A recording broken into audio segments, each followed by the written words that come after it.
Welcome to master mind of GK. एक बार फिर से आप लोग का स्वागत है मास्टर माइंड ऑफ जीके में। फ्रेंड्स, आज इस वीडियो में जीके जीएस के टॉप 50 क्वेश्चंस को देखेंगे जो आपका बिहार पुलिस फायरमैन के साथ साथ बिहार उत्पाद पुलिस के लिए काफ़ी महत्वपूर्ण है। तो पूरा वीडियो जरूर देखिएगा। देखिए फ्रेंड्स, अभी लाइव क्लास नहीं आ रहा है, मैं पहले बता चुका हूँ कि अभी जो आपका एप्लीकेशन पे काम चालू है, इसलिए थोड़ा सा समय नहीं मिल पा रहा है। जैसे ही आपका एप्लीकेशन का काम कंप्लीट होगा फ्रेंड्स, आपको लाइव क्लास में आऊँगा, ठीक है। चलिए फ्रेंड्स, तो वीडियो को लाइक नहीं किए तो वीडियो को लाइक कर दिया। जो स्टूडेंट चैनल पर पहली बार विजिट कर रहे हैं, चैनल को सब्सक्राइब कर बेल आइकन को दबा दीजिएगा। आज का पहला सवाल है फ्रेंड्स, आपका गेस करते चलिएगा। निम्नलिखित में से कौन सा हड़प्पा स्थल सीप की वस्तुएं बनाने के लिए विशिष्ट केंद्र था? कौन सा हड़प्पा स्थल सीप की वस्तुएं बनाने के लिए विशिष्ट केंद्र था? पहला का करेक्ट आंसर होगा friends option number B, Balakot. ठीक है, करेक्ट आंसर पहला का हो जाएगा बी, बालाकोट था जो हड़प्पा स्थल सीप की वस्तुएं बनाने के लिए विशिष्ट केंद्र था। बालाकोट हो गया पहला का। दूसरा नंबर सवाल देखिए, दूसरा नंबर सवाल आपका है, निम्नलिखित में से कौन सा सम्राट अशोक के धर्म का भाग नहीं था? कौन सा सम्राट अशोक के धर्म का भाग नहीं था? दो का correct answer option number C हुआ, ब्राह्मणों का सम्मान करना ये था जो आपका अशोक के धर्म का भाग नहीं था। बाकी राजा का सम्मान करना था, अपने धर्म से भिन्न धर्मों के प्रति सहिष्णुता ये भी था, अपनी प्रजा के कल्याण को बढ़ावा देना, ये सभी था जो फ्रेंड्स आपका अशोक के धर्म का भाग था। जबकि याद रखिएगा, ब्राह्मणों का सम्मान करना अशोक के धर्म का भाग नहीं था।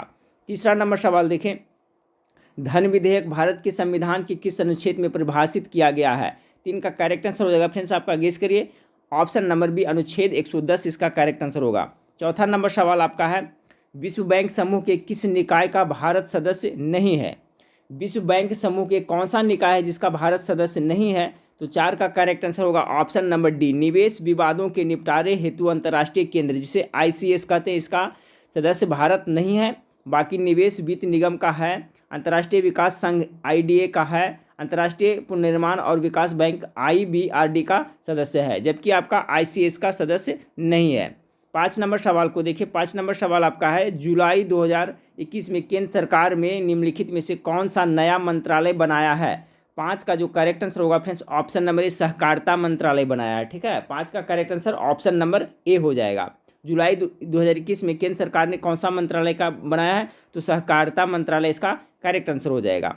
छठा नंबर सवाल को देखिए। छठा नंबर सवाल है, पहला दूरसंचार उपकरण था, तो पहला दूरसंचार उपकरण क्या था? गेस कीजिए, टेलीफोन, टेलीग्राफ या कंप्यूटर या टेलीविजन। 6 का करेक्ट आंसर ऑप्शन नंबर होगा टेलीग्राफ। ठीक है, पहला जो दूरसंचार उपकरण था वो टेलीग्राफ था। 7 नंबर सवाल को देखिए। 7 नंबर सवाल आपका है, विलेज राइस नामक प्रजाति का चावल निम्नलिखित में से किस राज्य में उगाया जाता है? ठीक है, कौन सा? तो विलेज राइस नामक प्रजाति का चावल कौन सा राज्य में उपजाया जाता है? तो ये आपका तमिलनाडु इसका करेक्ट आंसर होगा, 7 का ए। 8 नंबर सवाल को देखिए, निम्नलिखित में से किस बैंक का मूल नाम इंपीरियल बैंक ऑफ इंडिया था? गेस करते चलिएगा। 8 का करेक्ट आंसर हो जाएगा तो आपका जो भारतीय स्टेट बैंक यानी SBI का जो पूर्व नाम क्या था friends? Imperial bank of India, इसलिए ऑप्शन नंबर बी इसका करेक्ट आंसर होगा। 9 नंबर सवाल को देखिए। 9 नंबर सवाल आपका है, भारत में निम्नलिखित में से किसे प्रति व्यक्ति आय की गणना हेतु प्रयुक्त किया जाता है? तो इसका जो आपका 9 का करेक्ट आंसर हो जाएगा निवल राष्ट्रीय आय करेक्ट आंसर होगा। अच्छा सवाल है, भारत में निम्नलिखित में से किसे प्रति व्यक्ति आय की गणना हेतु प्रयुक्त किया जाता है? तो निवल राष्ट्रीय आय इसका करेक्ट आंसर होगा, 9 का डी हो जाएगा। 10 नंबर सवाल को देखिए। 10 नंबर सवाल है, शाकाहारियों के लिए विटामिन और खनिजों का प्रमुख स्रोत क्या है? तो विटामिन और खनिज के लिए शाकाहारी के लिए कौन सा स्रोत होगा उपयुक्त? इसका आंसर तो इसका हो जाएगा सब्जी और फल, option number C correct answer हो जाएगा। 11 नंबर सवाल देखें, निम्नलिखित में से कौन सा पदार्थ कार्बन का अपरूप नहीं है? तो कार्बन का अपरूप कौन सा नहीं होगा? गेस कीजिए। तो आपका हीरा तो है, आपका ग्राफीन भी है फ्रेंड्स, और फ्लोरीन भी है, आपका फ्लाई ऐश है जो आपका इसका अपरूप नहीं है, इसलिए 11 का correct answer option number C हो जाएगा। 12 नंबर सवाल को देखें कि निम्नलिखित में से कौन सा अम्ल टमाटर में प्रमुख रूप से पाया जाता है? टमाटर में कौन सा अम्ल पाया जाता है? गेस कीजिए। तो टमाटर में जो आपका ऑक्जेलिक अम्ल पाया जाता है। ठीक है फ्रेंड्स, और देखिए आपका इसमें जो आपका एसिटिक अम्ल है जो किस में पाया जाता है? तो ये आपका सिरका में पाया जाता है एसिटिक अम्ल। टार्टेरिक अम्ल है जो अंगूर और इमली में पाया जाता है, याद रखिएगा। टार्टेरिक अम्ल अंगूर और इमली में, और लैक्टिक अम्ल है जो आपका दूध में पाया जाता है। ठीक है, तो सभी याद रखें। क्वेश्चन था टमाटर में प्रमुख रूप से कौन सा अम्ल पाया जाता है? तो ऑक्जेलिक अम्ल, ऑप्शन नंबर सी इसका करेक्ट आंसर होगा। 13 नंबर सवाल को देखें। LED एक अर्धचालक युक्ति है, ठीक है। निम्नलिखित में से किसका संक्षिप्त रूप है? एलईडी। तो एलईडी किसका संक्षिप्त रूप है, यानी एलईडी का फुल फॉर्म पूछा जा रहा है तो लाइट इमिटिंग डायोड होता है। एलईडी का फुल फॉर्म याद रखें, एलईडी। एलईडी का फुल फॉर्म क्या होता है? लाइट इमिटिंग डायोड, यानी ऑप्शन नंबर सी इसका करेक्ट आंसर होगा एलईडी का। 14 नंबर सवाल को देखिए, निम्नलिखित में से किसे मीराबाई का गुरु माना जाता था? 14 का करेक्ट आंसर होगा फ्रेंड्स, रैदास को मीराबाई का गुरु माना जाता था। ऑप्शन नंबर बी इसका करेक्ट आंसर हो जाएगा 14 नंबर सवाल का, ठीक है। 15 नंबर सवाल है, सोल्डर निम्नलिखित में से किसका मिश्र धातु है? तो 15 का जो करेक्ट आंसर होगा फ्रेंड्स आपका सोल्डर हो जाएगा, जो आपका किसका, यानी पीबी और एसएन का हो जाएगा फ्रेंड्स। ऑप्शन नंबर सी इसका करेक्ट आंसर हो जाएगा। 15 का correct answer option number C हो जाएगा। सोल्डर है जो निम्नलिखित में से किसका मिश्र धातु है? तो आपका सीसा और टीन का होता है, तो ऑप्शन नंबर आपका सी इसका करेक्ट आंसर हो जाएगा, ठीक है। चलिए, तो 15 नंबर सवाल का करेक्ट आंसर सी हो गया फ्रेंड्स। 16 नंबर सवाल को देखिए, विश्व का ऐसा पहला देश जिसने आभासी मुद्रा बिटकॉइन को विधिग्राह्य मुद्रा के रूप में स्वीकार किया है। देखिए, बिटकॉइन के बारे में आप लोग को पता होगा, बहुत ही आपका महंगा ये मुद्रा है। तो सब कौन सा देश इसको विधिग्राह्य मुद्रा के रूप में स्वीकार कर लिया है? तो 16 का करेक्ट आंसर हो जाएगा एल सिल्वाडोर। ऑप्शन नंबर बी है जो करेक्ट आंसर होगा। एल सिल्वाडोर है जो ऐसा देश है फ्रेंड्स जो बिटकॉइन को विधिग्राह्य मुद्रा के रूप में स्वीकार कर लिया है। 17 नंबर सवाल को देखिए, 17 नंबर सवाल आपका है, ओरोनिदोई निम्नलिखित में से किस राज्य की योजना है? ओरोनिदोई निम्नलिखित में से किस राज्य की योजना है? तो 17 का जो करेक्ट आंसर होगा फ्रेंड्स ऑप्शन नंबर बी, ये आपका असम राज्य की योजना है। 18 नंबर सवाल को देखिए, 18 नंबर सवाल है, भारत के संविधान की प्रस्तावना में कितने प्रकार का न्याय, स्वतंत्रता, समानता एवं भातृत्व का उसी क्रम में उल्लेख किया गया है? देखिए, इसमें बहुत अच्छा सवाल है फ्रेंड्स। तो देखिए यहाँ से देखते हैं, पहले 18 नंबर सवाल का जो करेक्ट आंसर होगा फ्रेंड्स ऑप्शन नंबर ए हो जाएगा। तो भारतीय संविधान की प्रस्तावना में कितने प्रकार का न्याय है? जो 3 प्रकार का है फ्रेंड्स। स्वतंत्रता है जो 5 प्रकार का है। समानता 2 प्रकार का। भ्रातृत्व है जो आपका 1 प्रकार का है, ठीक है। तो ऑप्शन नंबर 18 का एक करेक्ट आंसर होगा। देख लिया यहाँ गौर से, न्याय है जो आपका 3 प्रकार का, स्वतंत्रता 5 प्रकार का, समानता 2 प्रकार का, भ्रातृत्व है जो 1 प्रकार का, ठीक है। तो 18 का correct answer option number A हो जाएगा। 19 नंबर सवाल को देखिए फ्रेंड्स, निम्नांकित में से कौन सा सही सुमेलित नहीं है? इसमें सही सुमेलित कौन सा नहीं है 19 नंबर सवाल का? तो देखिए, आपका बंदी प्रत्यक्षीकरण है जो टू हैव द बॉडी, ये आपका सुमेलित है। परमादेश है जो वी कमांड, ये भी सुमेलित है। अधिकार परीक्षा बाई व्हाट अथॉरिटी, ये भी सुमेलित है। ऑप्शन नंबर प्रतिषेध है जो टू बी सर्टिफाइड, ये आपका सुमेलित नहीं है। 19 का correct answer option number C हो जाएगा। 20 नंबर सवाल को देखिए फ्रेंड्स, भारतीय संविधान की 6ठी अनुसूची के प्रावधान निम्नलिखित में से किस राज्य में लागू होते हैं? ठीक है, 6ठी अनुसूची का प्रावधान जो आपका कहाँ लागू होते हैं तो पता होगा फ्रेंड्स, आप लोग को गेस कीजिए। तो ये जो होता है आपका त्रिपुरा राज्य में लागू होता है, इसलिए ऑप्शन नंबर ए इसका करेक्ट आंसर होगा। 21 नंबर, भारत के संविधान की 11वीं अनुसूची में कितने विषय है? 11वीं अनुसूची में टोटल कितने विषय हैं? 21 का करेक्ट आंसर होगा फ्रेंड्स 29 विषय। इंपॉर्टेंट क्वेश्चन याद रखिएगा। भारतीय संविधान का जो 11वां अनुसूची है उसमें विषयों की संख्या कितना है? टोटल तो 29 है। 21 का correct answer option number C हो जाएगा। 22 नंबर सवाल को देखिए, मैं राजनीति का प्रथम पाठ सुरेंद्र नाथ बनर्जी के चरणों में पढ़ा, यह कथन किस राजनीतिज्ञ का है? बहुत अच्छा सवाल। 22 नंबर सवाल का, किसने कहा था कि मैं राजनीति का प्रथम पाठ सुरेंद्र नाथ बनर्जी के चरणों में पढ़ा, यह कथन किसका है? तो 22 का करेक्ट आंसर होगा मोहम्मद अली जिन्ना। मोहम्मद अली जिन्ना का यह कथन है कि मैं राजनीति का प्रथम पाठ सुरेंद्र नाथ बनर्जी के चरणों में पढ़ा। 22 का करेक्ट आंसर बी हो जाएगा। 23 नंबर सवाल को देखें कि बहुचर्चित पांडुलिपि तुत्तीनामा में मुगल दरबार के स्टूडियो में बने 250 लघु चित्रकारी और 52 कथाओं का उल्लेख है। ठीक है, यह किसके शासनकाल में लिपिबद्ध किया गया? बहुचर्चित पांडुलिपि तुत्तीनामा, नाम सुने होंगे। तुत्तीनामा में मुगल दरबार के स्टूडियो में बने कितना 250 लघु चित्रकारी और 52 कथाओं का उल्लेख है। तो यह किसके शासनकाल में लिपिबद्ध किया गया था? तो 23 का correct answer option number C हो जाएगा। अकबर के शासनकाल में लिपिबद्ध किया गया था। 24 नंबर सवाल को देखिए फ्रेंड्स, निम्नलिखित देवताओं में से किस एक देवता को अन्य की तरह बलि की भेंट नहीं दी जाती है? 24 का करेक्ट आंसर क्या होगा? तो देखिए, रुद्र को बलि की भेंट आपको नहीं दी जाती है। निम्नलिखित देवताओं में से किस एक देवता को अन्य की तरह बलि की भेंट नहीं दी जाती है? तो रुद्र को नहीं दी जाती है, बाकी अग्नि, अदिति और इंद्र को दी जाती है। तो 24 का करेक्ट आंसर बी हो जाएगा। 25 नंबर सवाल, एलिफेंटा में शिव महेश मूर्ति किससे बनी है? एलिफेंटा में जो शिव महेश मूर्ति है वो किससे बना हुआ है? तो ये आपका है फ्रेंड्स ग्रेनाइट का बना हुआ, याद रखिएगा। ऑप्शन नंबर 20 का करेक्ट आंसर होगा 25 का। 26 नंबर सवाल को देखें, किस मुगल स्मारक में मशहूर मूसामान बुर्ज स्थित है? ठीक है, मूसामान बुर्ज कहाँ स्थित है, किस स्मारक में? 26 का अच्छा सवाल है फ्रेंड्स। देखिए सभी तरह के बुक से जो भी मेरे पास अवेलेबल है उसी से मैं प्रैक्टिस सेट करवा रहा हूँ फ्रेंड्स। तो सभी तरह का प्रैक्टिस सेट आप लोग देखिए, जरूर देखते रहिएगा। इससे क्या, देखते देखते आपका तैयारी अच्छी हो जाएगी और सभी तरह के जीके जीएस आपको देखने को मिलेगा। ठीक है, तो ये आपका 26 का correct answer option number A होगा, लाल किला आगरा। ठीक है, क्या कह रहा है कि किस मुगल स्मारक में मशहूर मूसामान बुर्ज स्थित है? तो आपका Lal Qila Agra, option number A इसका करेक्ट आंसर होगा 26 का। 27 नंबर सवाल को देखें कि निम्नलिखित में से किसे बंगाल में मुस्लिम पुनर्जागरण के जनक के रूप में जाना जाता है? बहुत अच्छा सवाल।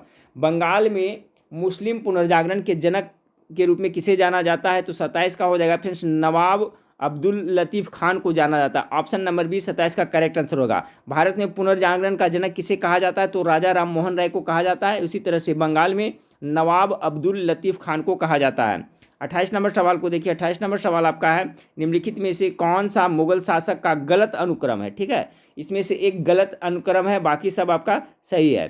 तो 28 का जो करेक्ट आंसर होगा friends option number A, Akbar. Akbar के बाद में आपका जो शाहजहां दे रहा है ना, गलत है। अकबर के बाद क्या होना चाहिए? जहांगीर होना चाहिए। तो ऑप्शन नंबर ए इसका करेक्ट आंसर हो जाएगा। ठीक है, बाकी ये सभी है जो फ्रेंड्स आपका सही है।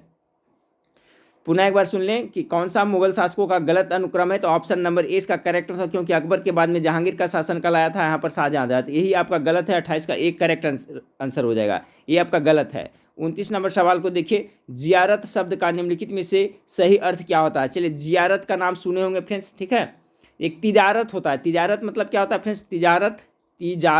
तिजारत मतलब होता है व्यापारक। एक गाना आया था फ्रेंड्स आपका, मोहब्बत अब तिजारत बन गई है, उसमें तिजारत का मतलब वही होता है, व्यापार होता है। ठीक है, नहीं, मोहब्बत अब व्यापार बन गया है। तो उसी तरह से एक जियारत शब्द है, तो उसका क्या अर्थ होगा? इसका होता है सूफी संतों की मज़ारों की यात्रा करना को क्या कहते हैं? जियारत कहते हैं। याद रखिएगा, जियारत का मतलब होता है सूफी संतों की मज़ारों की यात्रा करना, और तिजारत मतलब क्या होता है? व्यापार करना। ठीक है, व्यापार। 30 नंबर सवाल को देखिए, निम्नलिखित में से किस स्थान पर चोल शासकों के संरक्षण में शिव मंदिर का निर्माण नहीं किया गया है? तो कौन सा स्थान पर चोल शासकों के संरक्षण में शिव मंदिर का निर्माण नहीं किया गया है? तो आपका चिदम्बरम में किया गया है फ्रेंड्स, तंजावुर में भी किया गया है, गंगकोंड इसमें भी किया गया, नाने घाट में आपका नहीं किया गया, इसलिए ऑप्शन नंबर डी इसका करेक्ट आंसर हो जाएगा। 31 नंबर, प्रथम गोलमेज सम्मेलन लंदन में किस स्थान पर हुआ था? चलिए, अच्छा सवाल है। प्रथम गोलमेज सम्मेलन आपका 1930 ईस्वी में हुआ था फ्रेंड्स, द्वितीय 1931 में और तृतीय 1932 में हुआ था। ठीक है, और ये तीनों गोलमेज सम्मेलन में जो भाग लिए थे डॉक्टर भीमराव अम्बेडकर, तीनों में भाग लिए थे। और द्वितीय गोलमेज सम्मेलन में आपका महात्मा गांधी 1931 में हुआ था, उसमें एक में भाग लिए थे। ठीक है, ये सब याद रखिएगा।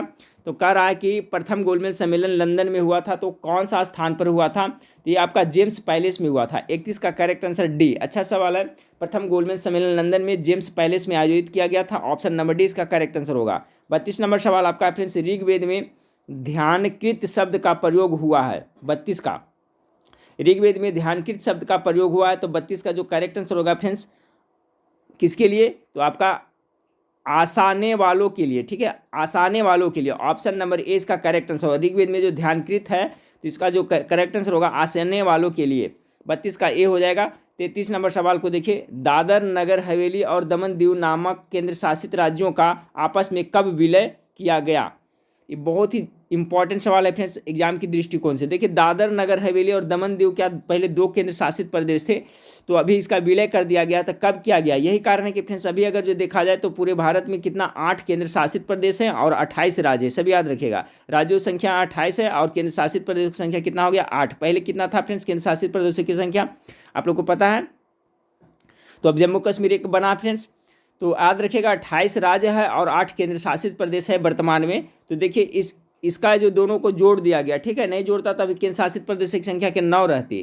तो 33 का जो करेक्ट आंसर हो जाएगा ऑप्शन नंबर डी। 26 जनवरी 2020 को दादर नगर हवेली और दमन दीव नामक केंद्र शासित राज्यों को क्या हुआ? आपस में जोड़ दिया गया। तो याद रखिए 26 जनवरी 2020 को, बहुत इंपॉर्टेंट है फ्रेंड्स एग्जाम की दृष्टिकोण से, क्वेश्चन जरूर याद रखिएगा सभी लोग।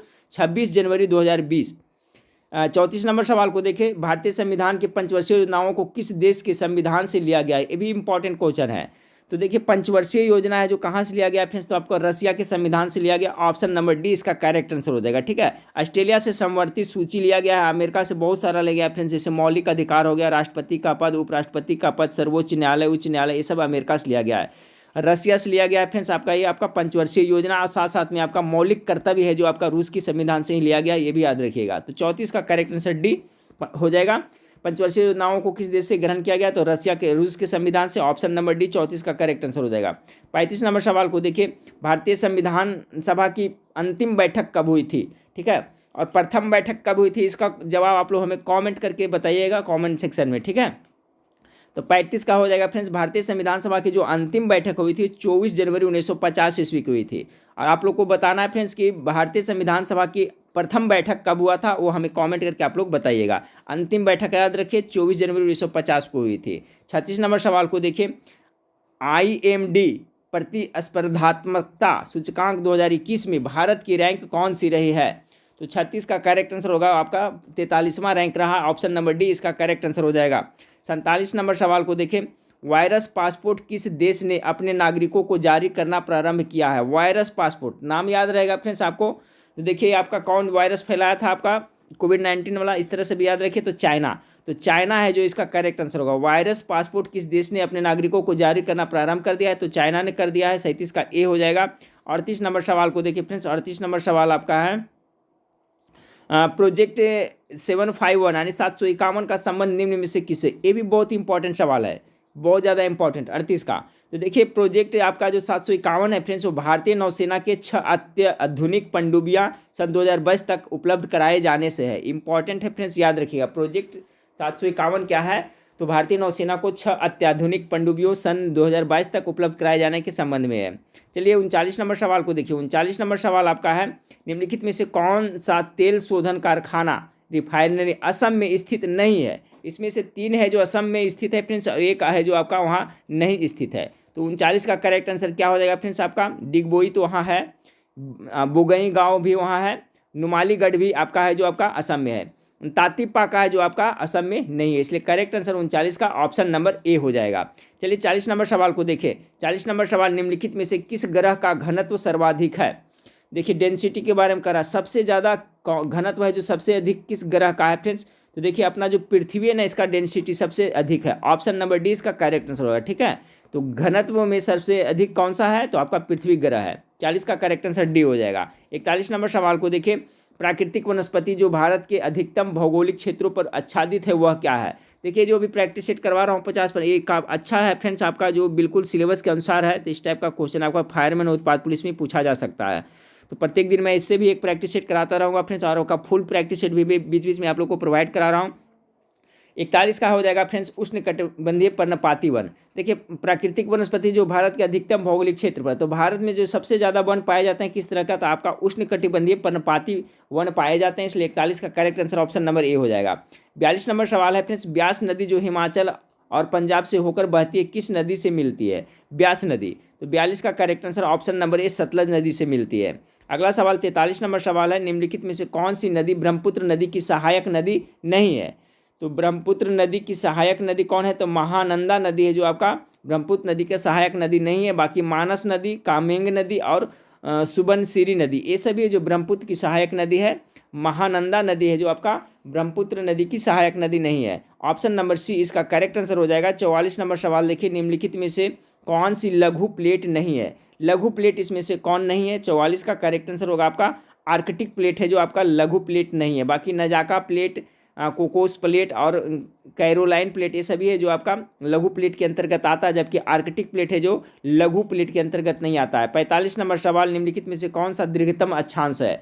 तो दीर्घतम अक्षांश इसमें से कौन हो जाएगा फ्रेंड्स, तो आपका 0 डिग्री। ठीक है, 0.0 डिग्री अक्षांश है जो क्या है, सबसे दीर्घतम अक्षांश है इसमें। तो ऑप्शन नंबर सी इसका करेक्ट आंसर होगा 45 का।